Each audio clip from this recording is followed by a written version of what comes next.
Using a long line correctly can be a game changer when working with a reactive dog, especially when you want to reduce tension, increase engagement, and regain control without harsh corrections. The key is not simply giving your dog more freedom, but managing that freedom carefully to shape their behavior and mental state. In this approach, the long line is equipped with a few knots spaced along its length, each knot acting as a checkpoint to control how much slack the dog has. You don't want your dog to accidentally yank you off your feet or drag you unexpectedly. It is particularly useful if you have too frequent places with many other dogs where your dog might usually become Ideally, your dog's entire daily food intake should come in the form of rewards given during training sessions and walks. This mode is highly reactive and often leads to tension and frustration. The goal is to switch your dog from patrol mode into hunting mode. Many pet owners don't realize their dog's mindset can be very different from theirs. For the method to work, you must assimilate the training into your routine. Your dog will learn to walk calmly beside you, be less reactive to distractions, and focus more on you rather than other dogs or stimuli. This creates a more enjoyable experience for both of you and helps build a stronger team bond.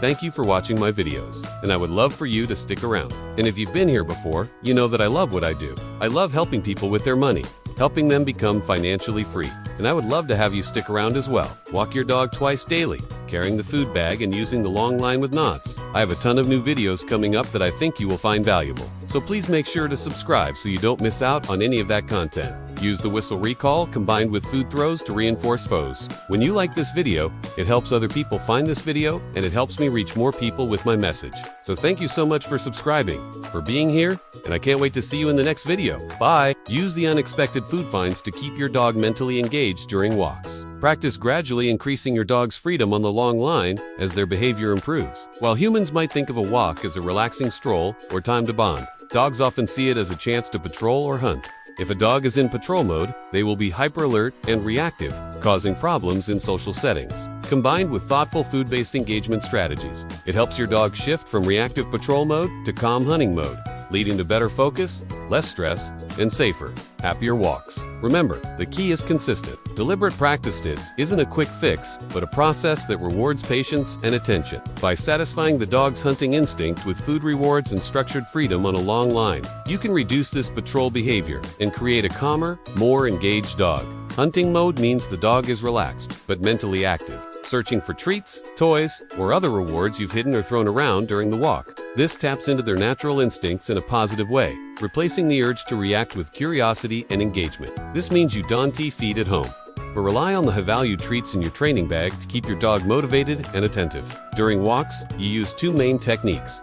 One is the traditional whistle recall, followed by throwing food as a reward. The other, less obvious but equally important, involves placing unexpected food rewards in the environment while walking. These unexpected finds stimulate the dog's natural hunting instinct and keep their mind engaged. By allowing your dog to move more naturally and sniff around, but within controlled boundaries, you reduce the fixation on other dogs and fuzz up the reactive response. The dog begins to associate the walk with engaging activities and rewards rather than stress and tension from being restrained on a short lead. This is why the knots are carefully spaced and why you should avoid throwing in extra knots unnecessarily. If your dog were to suddenly surge ahead and you didn't have a stopping point, you could end up falling or losing control. The 2 or 3 knots are enough to help you keep the dog close enough to manage, while still giving them enough room to feel comfortable and not restricted. Because the dog didn't see the food being thrown, they must use their nose to locate it. This encourages the dog to check in with you and stay mentally present, reducing reactivity because their mind is occupied in a healthy,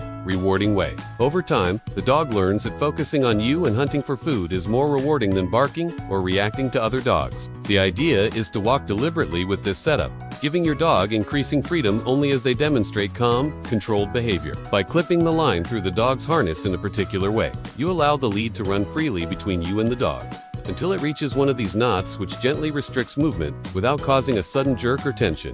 This method allows you to gradually increase or decrease your dog's freedom depending on their behavior, providing a dynamic way to manage reactivity in real time. Setting up the long line starts with unclipping it from the middle ring of the harness and threading it through the loop that the dog wears, then pulling it through evenly so that the leash sits balanced. The line is then clipped over the red lead or the main attachment point. This setup allows the leash to slide smoothly, but be stopped at the knots you've placed. At the first knot, your dog might have roughly 3 meters of freedom, which is a safe distance for early training. If the dog remains calm and focused, You can then allow the leash to extend to the second knot, giving them a little more space to explore, roughly another 1.5 meters. These knots act like graduated limits that prevent your dog from gaining too much speed or pulling too hard, which is especially important if your dog tends to lunge or become overly reactive when given too much freedom too fast. One of the most important points in using this system is safety and avoiding injury. This method is not intended as a permanent solution, but rather as a transitional ADA leg up that gives you breathing space for a few weeks or a month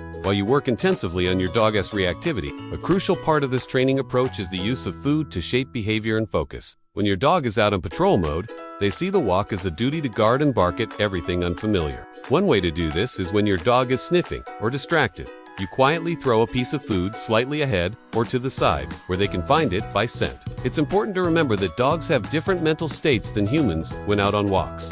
This approach requires consistent practice. It's not enough to see good results once or twice. If you're doing everything right, the results can be remarkable. In summary, the long line with knots is a simple but effective tool to manage your dog's freedom and reduce reactivity. Thank you so much for subscribing. It really means a lot to me, and I just want to say thank you for being here. If you're new, welcome. Hi, and this is a place where we talk about all things money, career, and success. If you're not new, welcome back. I'm so glad that you're here again. So if you're new or you're old, please make sure to subscribe because I have a ton of new content coming up. And lastly, please make sure to like this video.